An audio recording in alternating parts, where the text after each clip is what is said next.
Noapara rail স্টেশনে e-ticketing ব্যবস্থা চালুর দাবিতে মানববন্ধন ও স্মারকলিপি প্রদান।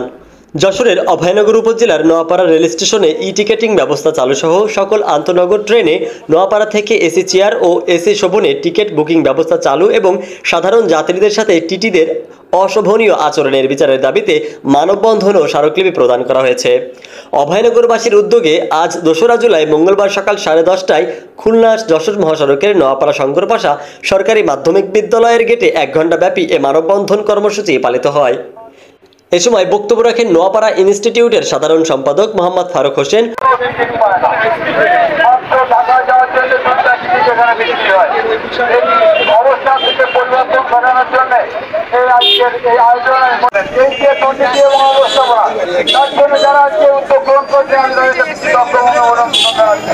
অভয়নগর উপজেলা ছাত্রলীগের সাধারণ সম্পাদক মোসাদ্দেক হায়াত রহমান, সহসভাপতি ইমরান হোসেন সিরাজ, যুগ্ম সাধারণ সম্পাদক রাব্বি তরফদার, নোয়াপাড়া পৌর ছাত্রলীগের সভাপতি আবিদ আলম সাজিদ, সাধারণ সম্পাদক সাকিব মজুমদার, ছাত্রলীগ নোয়াপাড়া সরকারি কলেজ শাখার যুগ্ম আহ্বায়ক অনেক ফারাজি, ছাত্রলীগ নেতা পার্থ প্রতিম সুর ও বাবলু তরফদার। এ সময় বক্তারা বলেন, নোয়াপাড়া রেল স্টেশনটি শিল্প ও বাণিজ্যিক শহর নোয়াপাড়ায় অবস্থিত। প্রতিদিন প্রায় কয়েক হাজার মানুষ দেশের উত্তরবঙ্গ থেকে শুরু করে বিভিন্ন প্রান্ত থেকে ব্যবসায়িক কর্মকাণ্ড সহ বিভিন্ন কারণে এই রেলওয়ের মাধ্যমে চলাচল করে থাকে।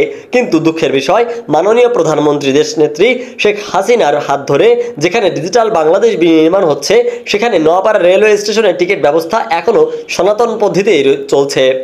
এছাড়া নোয়াপাড়া রেল স্টেশন থেকে কোনো আন্তনগর ট্রেনের এসি চেয়ার ও এসি কেবিন বুকিং দেওয়া যায় না। এ রুটে চলাচলকারী বিভিন্ন ট্রেনের টিটি এবং কর্মকর্তাবৃন্দ যাত্রী সাধারণের সাথে অসদাচরণের অভিযোগও পাওয়া যায়।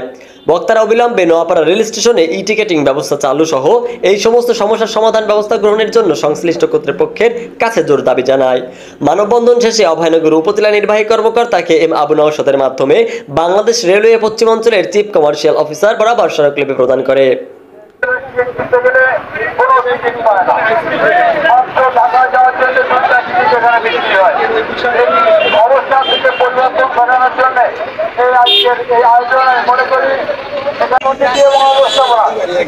যারা আজকে উদ্যোগ গ্রহণ করছে আমি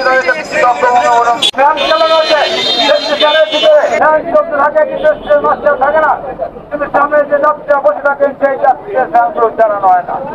এমন দুরবস্থার ভিতর দিয়ে চলতে হয় সাধারণ যাত্রীদের ওখানে। শেখ আলী আকবর, গাংচিল টিভি নিউজ ডেস্ক।